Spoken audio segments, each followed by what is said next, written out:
writer and creator of 357 Magnum Opus. I'm here in Chicago, and I want you to follow Raze Chaos on YouTube.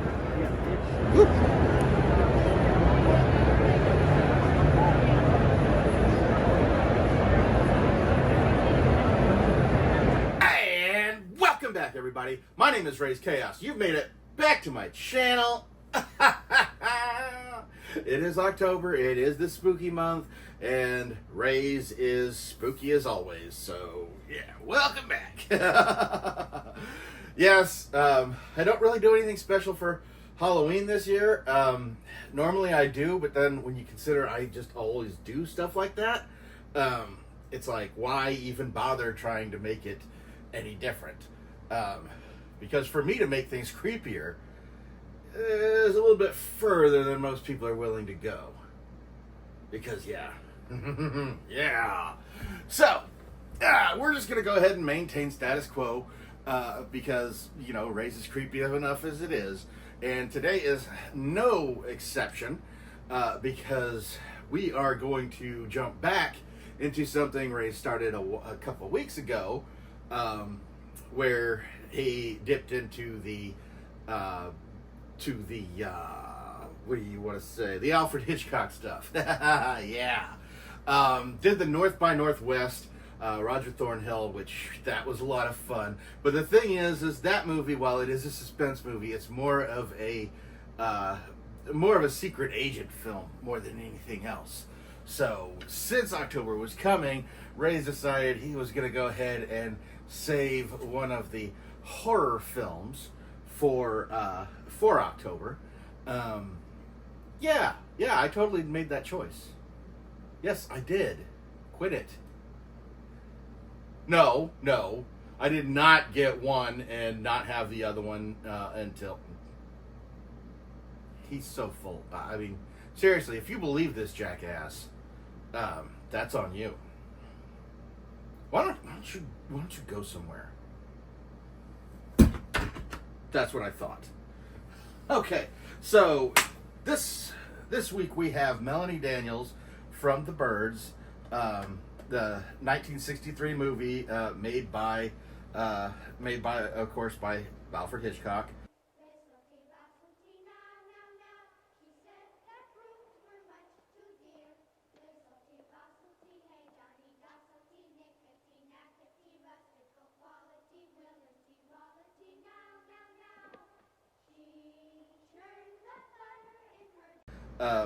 And this was honestly, while it is a relatively easy watch now, and I say relatively because it can still get under your skin, this movie was absolutely horrifying in 1963 because Alfred Hitchcock was a little bit above and beyond when it came to filmmaking. This movie actually had a special little, I want to say a special little surprise for the people that watched it. Normally you go to a movie and you get this, even a horror movie, one of the things that will affect your mood as you're watching the movie is going to be the score. The little background music going on with the scene. Whatever scene you're in, the score will help set the tone, using your ears to go ahead and be kind of an accomplice. It's kind of setting the mood for you. In this case, you don't get that. Instead of a score, Alfred Hitchcock basically had a recorded bird noises going on. So even as you're watching the movie and the birds are attacking, you're hearing bird sounds that aren't matching up with the birds that you see on screen, giving you the sense that there are more coming. And there was a very, very low, to keep you on edge, he had a very, very low track of bees buzzing.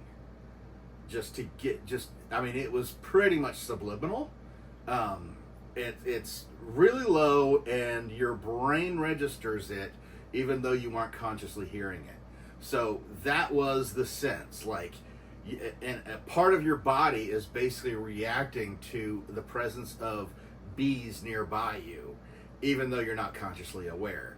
So he basically was using this almost psychological warfare on you as you were watching the movie.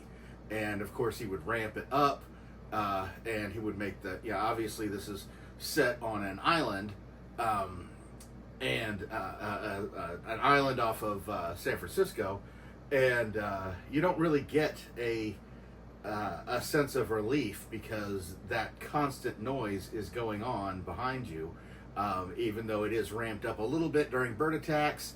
You have the bird attack noises going on top of that constant buzzing. The buzzing, of course, you don't consciously hear. So yeah, that you get a real sense of he's really going for it, and he's really going to make you sit on the edge of your seat, and he's keeping you there, which that's part of the reason why he was considered the master of suspense.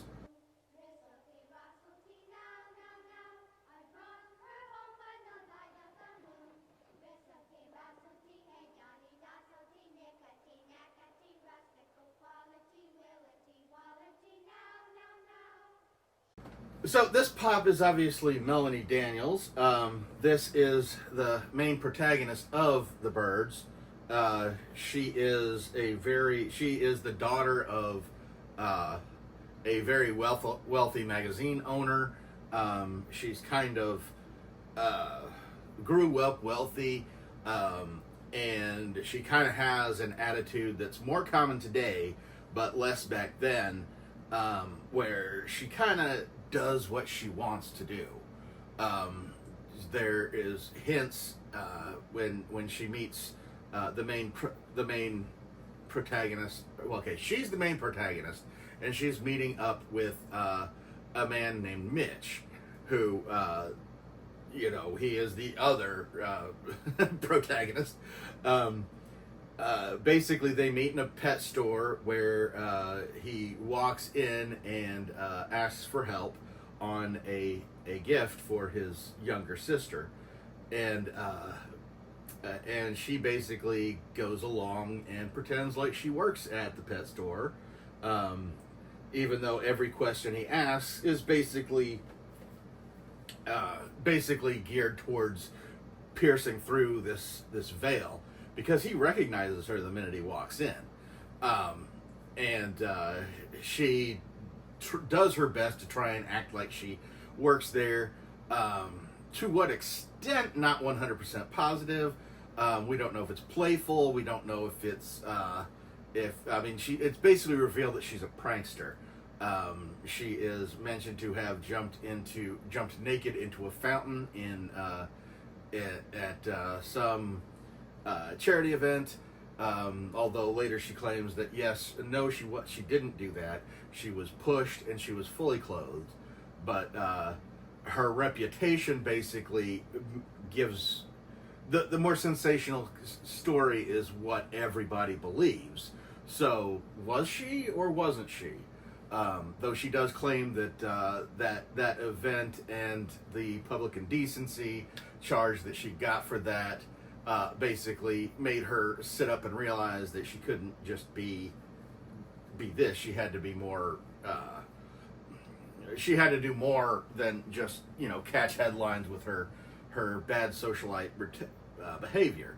So it's kind of left up in the air as to whether she is just this big prankster, or if she's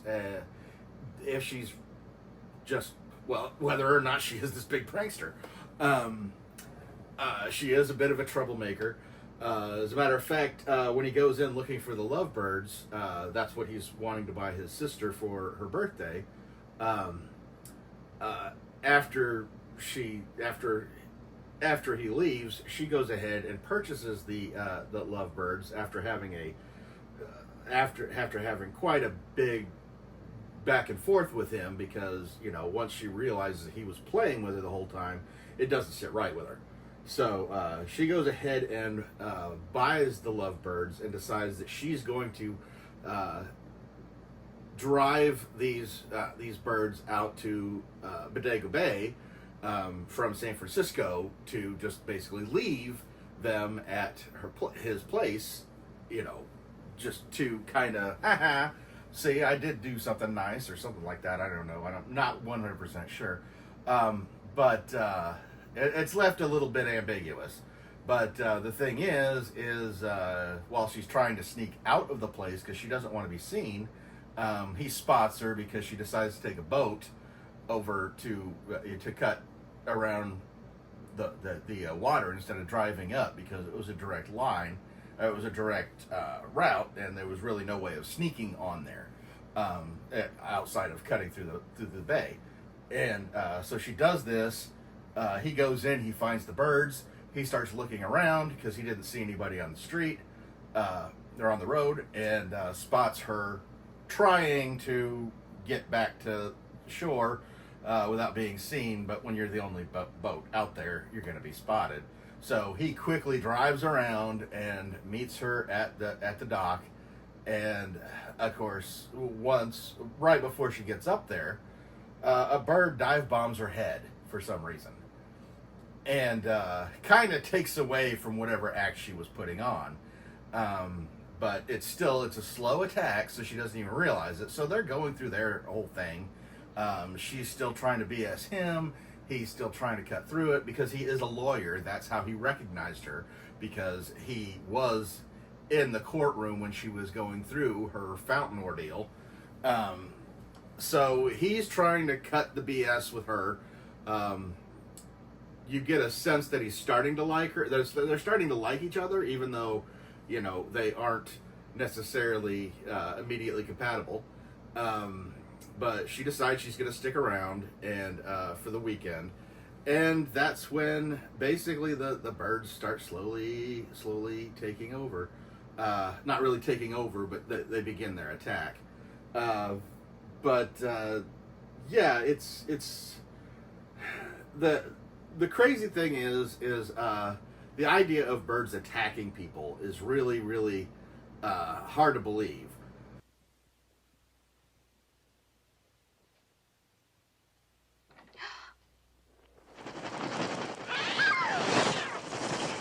It's hard to believe, but like at the same time, okay, so the movie is actually based on a short story. But like I said, it came out in 1963. There's a lot more revealed in the actual short story, which was adapted and not necessarily, you know, it doesn't share the same name because, you know, it was the inspiration. It wasn't the actual, you know, he didn't base it on that. Just the idea. But in 1961, in Capitola, California, there was a real bird attacks where this really happened, where this large amount of birds had just basically decided to attack this small town. In the actual events, it turned out that what had happened was basically fish were eating this toxic algae. And when the birds ate these fish, it basically infected them and made them crazy. And it was an attack, and it was very short-lived, though it was had to be absolutely terrifying because birds suddenly attacking you has got to be awful. But basically, it was taken care of, and it. For the most part, it's never happened again, at least not really reported. So that happened in 61. The movie came out in 63. So there were people in the general public that had heard about the birds' attacks. So that added to the fear that was going on here, which, you know, you didn't really need to add much here because it's the intensity of the attacks is so great, and it points out like how just having this outside unexplained threat can really just tear a community apart, because there are scenes in a diner where everybody's looking at Melanie saying, hey, you know, these birds did not attack until you got here. But when you're watching the movie, when she's in San Francisco going to the pet store, she even has an exchange with the woman running the pet store that the birds were acting strange earlier that day. And you do get more of a sense of, if you remember that little tidbit at the very beginning, which you might, considering they're talking about birds and this movie is called The Birds, and you know the birds are bad. Some people overlook that, but the idea is this is actually happening globally. But in this small secluded area, it appears that she showed up and the birds are coming down. So you have a nice little exchange in this diner of people accusing her of starting it. And, you know, hey, this is all because of you. You did all this. And how quickly you can a little bit of misinformation can really tear a community apart. And this is a great example of that. But yeah, they basically do their best to fend off the birds because, I mean, really, if you're in a small town, there's really not much you can do about a global bird pandemic. Yeah, I did my best not to reference a very specific bad movie. If you know, you know. Melanie Daniels was played by Tippi Hedren, and she was an actress. She did, I think she did 2 movies for Alfred Hitchcock, and she tended, essentially it is kind of divisive in some cases. She has always maintained a very toxic, stalker-like relationship that Alfred Hitchcock had with her, as if he was obsessed with her. Much like Stanley Kubrick did in The Shining, to Shelley Duvall, where he honestly tortured and abused her throughout the making of The Shining. It's said that Alfred Hitchcock did the same thing with Tippi Hedren when they were making The Birds. There were scenes. The movie was made with a combination of trained birds, real birds, and fake birds. And given today's technology, you can easily spot the fake birds in this. But there were a lot of overlapping camera tricks used to make it appear that there were more birds in the area. It's very obvious to a modern audience in some cases, where he basically had two films on top of each other, one with the birds and one with the actual set, to make it feel a little bit more 3D. While it's painfully obvious in today's audience, at the time it really wasn't, because nobody had ever done that before. But he had basically put her in situations where she was told that she was only going to be working with fake birds or trained birds, and that wasn't the case at all. She was pecked at, she was scratched, she was attacked by birds during the shoot. And one scene in particular, if you've seen the movie, you know the scene where she basically goes into a room full of birds, and she's essentially attacked and can't get away until somebody comes and rescues her, where she's basically being flocked by birds. And she was actually being attacked by birds at that point. And instead of anybody helping her, they just kept filming. And yeah, she came away with some real injuries. She did claim that the abuse that he put her through after rejecting his sexual advances had traumatized her to some degree. But no charges were ever filed, and nothing definitive ever came out. It was basically her word against his. And yeah, it's really hard to kind of differentiate there, because on one hand, you have this woman who is claiming that he had stunted her career after that, like basically hurt her from being able to get better roles afterwards. Or maybe she just wasn't, maybe people just didn't want to work with her. It's hard to say. And at the same time, you've got Alfred Hitchcock, who has this authority, he's got this power, Is he exerting this power because he's obsessed with her? It's hard saying. There have been 2 movies put out, one about, both on Alfred Hitchcock. One is Tippi Hedren's story that is completely about his obsession with her, and the other one is just basically a biopic on Alfred Hitchcock, which makes him seem like a more of a jovial individual, much nicer in case. So it's kind of hard at this point without like really digging in there, and without charges being filed. Not a lot of people are willing to do that, so it's up in the air as to how abused she was, or wasn't.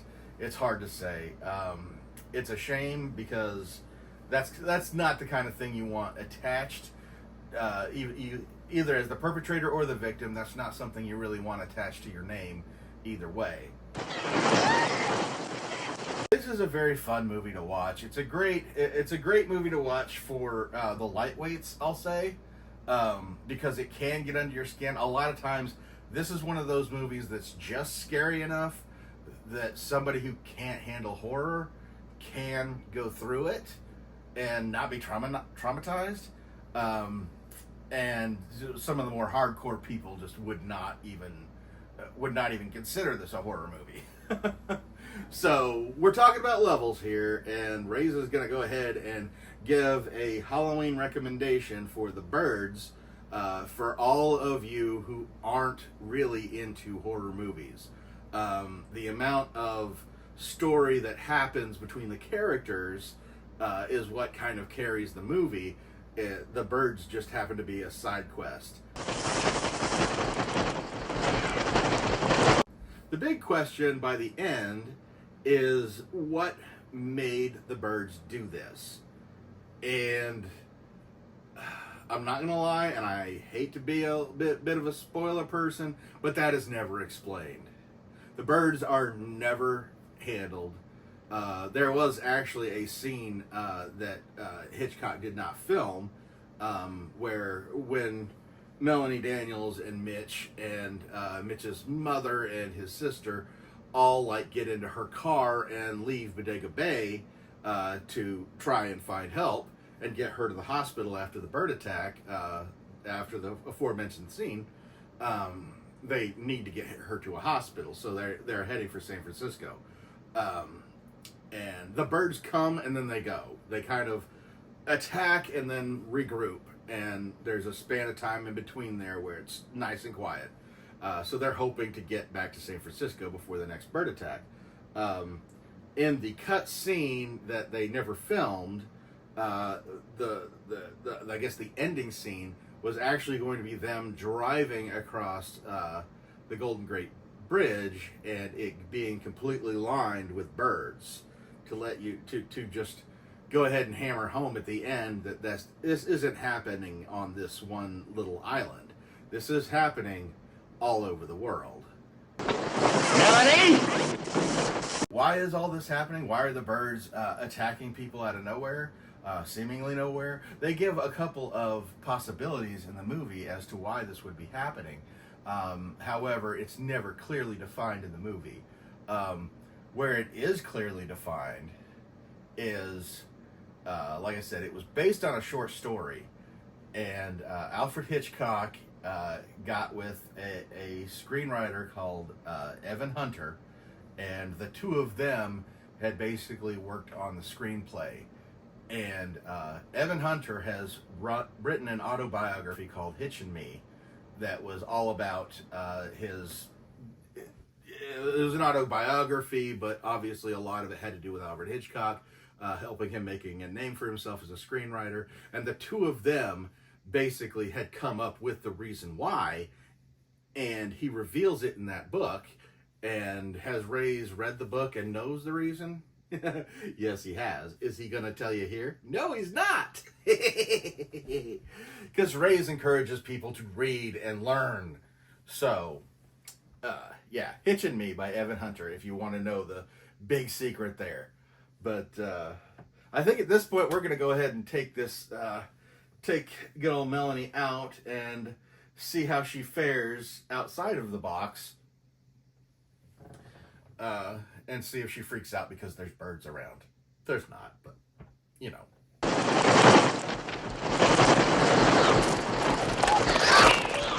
And as Raze mentioned before, with the Roger Thornhill video, he wasn't necessarily going to get the Alfred Hitchcock pops. But when Raze was shopping and saw these, when presented with the opportunity, you know, Raze couldn't resist. But of all of the Alfred Hitchcock pops that they put out, the 3 of them that they put out, this was the hardest one to not get, I guess you'd say. The one that I kind of want to get, because you've got her in her amazing green dress, which is what she wears throughout. They actually have the pecs on her head and face, which are pretty much movie accurate where it happens. And you've got her birds flying towards her head, which is kind of sad, but she's forever stuck with these things on her head. But even the pose is just pretty much accurate for the movie. So this is a really well done pop, and it really, as far as all the Alfred Hitchcock pops, it is the most interesting and the one that like really gives you a sense of the horror of the movie, which there is horror in the movie, but it's relatively light by today's standards. But yeah, this is just perfect. This is just a great little, especially for an Alfred Hitchcock fan or a fan of the movie Birds, because yeah, it was revolutionary at the time. It doesn't stack up in Raze's. I mean, it might barely fit into Raze's favorites as far as Alfred Hitchcock movies go, but I think due to the fact that time has kind of time and the stigma behind the accusation kind of makes it a little harder for Raze to watch it anymore, because like I said, the special effects are outdated. Some of them are effective, but still, what's effective against what just doesn't fly anymore, no pun intended, just really kind of makes it sag a little bit. But for most people, this is still a very, very strong Alfred Hitchcock movie. It doesn't rank on Raze's list as high as it would on other people's. Still ranks high, just not as high as everybody else's. But this is a great addition, and Raze is very happy to get this.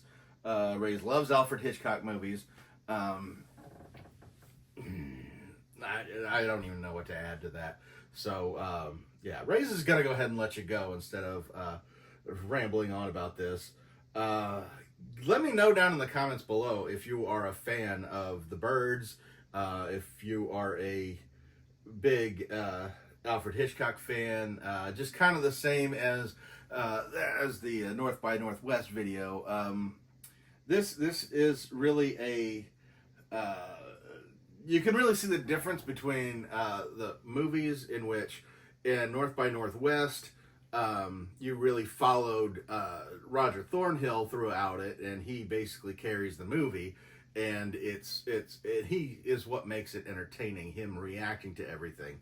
In this case, what you're following is the Birds, because you know, even as the characters are interacting and you're finding out more about them, you still have the overlaying the birds are coming kind of feel to it. And that's exactly how Alfred Hitchcock wanted it. So it feels very, very different. In this case, Raze actually likes Roger Thornhill more than he does Melanie Daniels. He doesn't really care for any of the characters in this movie. It's really kind of hard, because in Raze's case, he doesn't like connect with any of the characters in this movie.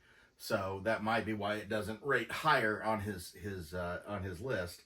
But at the same time, yeah, let me know what you think of the Birds. Is this one of your favorites? Because it very well could be. Or have you just not watched enough Alfred Hitchcock? And if that's the case, you need to watch more Alfred Hitchcock. Come on, it's October. Do it. But at any rate, Raze is going to go ahead and let you go now. I hope you have a great day. Keep your eye out because, yeah, it's not because of this movie, but Raze really doesn't like birds in general. They're weird little creepers. They're out there. Watch out for those things. Raze doesn't like birds. None of them. Can't trust one.